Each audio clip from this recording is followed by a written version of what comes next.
Item ಯಾವುದೇ ಇರಲಿ try ಮಾಡಿ ಆಚಿ ಚಿಕನ್ ಮಸಾಲಾ. ಆಚಿ ಚಿಕನ್ ಮಸಾಲಾ. ಪಳನಿಸ್ವಾಮಿ ನಿವಾಸದತ್ತ 40ಕ್ಕೂ ಹೆಚ್ಚು ಎಐಎಡಿಎಂಕೆ ಶಾಸಕರು ಬಂದಿದ್ದಾರೆ. ಮತ್ತೆ ಆಕ್ಟಿವ್ ಆದ ಪಳನಿಸ್ವಾಮಿ ಸಾರಥ್ಯದ ಎಐಎಡಿಎಂಕೆ ಪಾಂಡಿಚೇರಿ ರೆಸಾರ್ಟ್ನಲ್ಲಿ ವಾಸ್ತವ್ಯ ಹೂಡಿದ್ದ ಎಐಎಡಿಎಂಕೆ ಶಾಸಕರು ಇದೀಗ ಚೆನ್ನೈನ ಪಳನಿಸ್ವಾಮಿ ನಿವಾಸಕ್ಕೆ ಶಾಸಕರ ದಂಡು ಬಂದಿದೆ.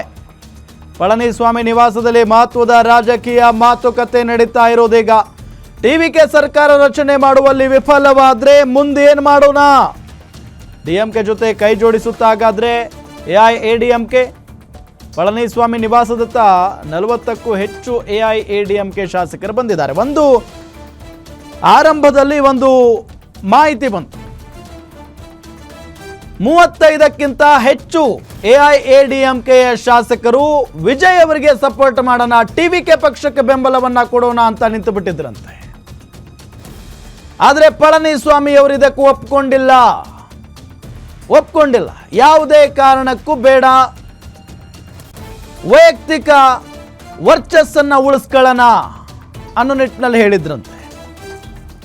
ಇಷ್ಟೆಲ್ಲ ಆದ ನಂತರ ಡಿಎಂಕೆ ಮತ್ತು ಎಐಎಡಿಎಂಕೆ ಸರ್ಕಾರ ರಚನೆ ಆಗಿಬಿಡುತ್ತೆ, ಮೈತ್ರಿ ಮಾಡ್ಕೊಂಡು ಬಿಡ್ತಾರೆ ಅನ್ನೋ ನಿಟ್ಟಿನಲ್ಲೆಲ್ಲ ಚರ್ಚೆ ಆಗೋದಕ್ಕೆ ಶುರುವಾಗುತ್ತೆ.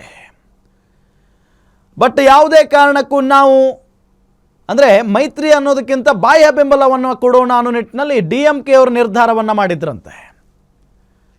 ಎಸ್, ಇದ್ರ ಬಗ್ಗೆ ಮತ್ತಷ್ಟು ಅಪ್ಡೇಟ್ಸ್ ಪಡ್ಕೊಳ್ಳೋಣ. ದಿಲೀಪ್ ಸಂಪರ್ಕದಲ್ಲಿದ್ದಾರೆ. ದಿಲೀಪ್, ಗಮನಿಸ್ತಾನೆ ಇದ್ದೀವಿ, ಒಂದು ಕಡೆ ಟಿವಿಕೆ ಸರ್ಕಾರ ರಚನೆ ಆಗುತ್ತಾ ಇಲ್ವಾ ಅನ್ನೋ ಪ್ರಶ್ನೆಯ ನಡುವೆ ಈಗ ಎಐಎಡಿಎಂಕೆಯ ಶಾಸಕರೆಲ್ಲ ಪಳನಿಸ್ವಾಮಿ ನಿವಾಸದತ್ತ ಬಂದಿದ್ದಾರಂತೆ. ಏನು ಚರ್ಚೆ ಆಗ್ತಾ ಇರ್ಬೋದು ಈ ಒಂದು ಕ್ಷಣಕ್ಕೆ?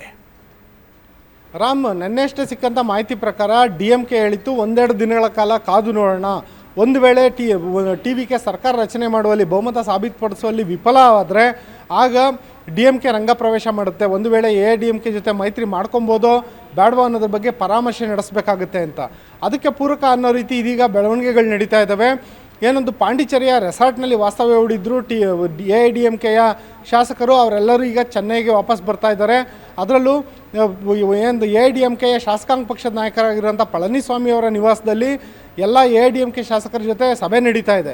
ಒಂದು ವೇಳೆ ಏನಾದರೂ ಡಿಎಂಕೆ ಜೊತೆಗೆ ಎಐಎಡಿಎಂಕೆ ಮೈತ್ರಿ ಮಾಡಿಕೊಂಡ್ರೆ ಆಗ ಒಂದು ವಿಸಿಕೆ ಪಕ್ಷದ ಬೆಂಬಲ ಕೂಡ ಇವೆರಡೂ ಪಕ್ಷಗಳಿಗೆ ಬೇಕಾಗುತ್ತೆ. ಅಂಥ ಸಂದರ್ಭದಲ್ಲಿ ಕಿಂಗ್ ಮೇಕರ್ ರೀತಿ ಒಂದು ಕಾರ್ಯನಿರ್ವಹಿಸುವಂಥ ವಿಸಿಕೆ ಪಕ್ಷಕ್ಕೆ ಮುಖ್ಯಮಂತ್ರಿ ಸ್ಥಾನದ ಆಫರ್ ಮಾಡ್ತಾರಾ ಅನ್ನೋ ಒಂದು ಚರ್ಚೆಗಳು ಕೂಡ ಈಗಾಗಲೇ ಶುರುವಾಗ್ತಾ ಇದೆ.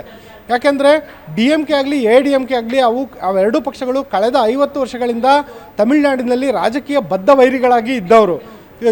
ಎಲ್ಲರಿಗೂ ಗೊತ್ತಿರೋ ರೀತಿಯಲ್ಲಿ ಕರುಣಾನಿಧಿ ಮತ್ತು ಏನೊಂದು ಜಯಲಲಿತಾ ಅವರ ಮಧ್ಯದ ಒಂದು ಫೈಟ್ ಅಂತೂ ಐತಿಹಾಸಿಕವಾಗಿ ರಾಜಕೀಯ ವಲಯದಲ್ಲಿ ದಾಖಲಾಗಿದೆ.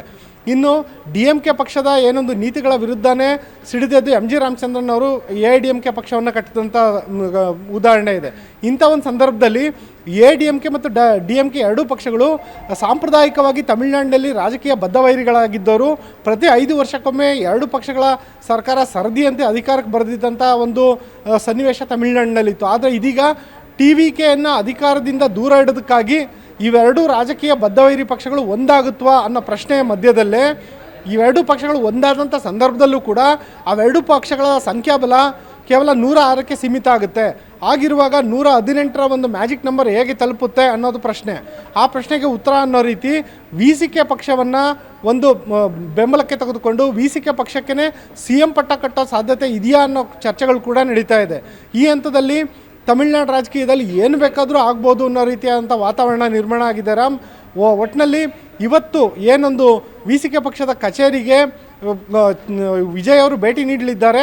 ಆ ಬಳಿಕ ವಿಸಿಕೆಯ ನಿರ್ಧಾರ ಏನಾಗುತ್ತೆ ಅನ್ನೋದ್ರ ಮೇಲೆ ಇಡೀ ಒಂದು ತಮಿಳುನಾಡು ರಾಜಕೀಯ ನಿಂತಿದೆ ಅಂತ ಹೇಳ್ಬೋದು. ಜೊತೆಗೆ ಒಂದು ವೇಳೆ ಏನಾದರೂ ವಿಸಿಕೆ ಬೆಂಬಲ ಅಧಿಕೃತವಾಗಿ ಟಿವಿಕೆಗೆ ಸಿಕ್ಕಿದಂಥ ಪಕ್ಷದಲ್ಲಿ ಆಗ ವಿಜಯ್ ಅವರು ಸರ್ಕಾರ ರಚನೆ ಮಾಡುವಂಥ ಹಾದಿ ಸುಗಮ ಆಗುತ್ತೆ.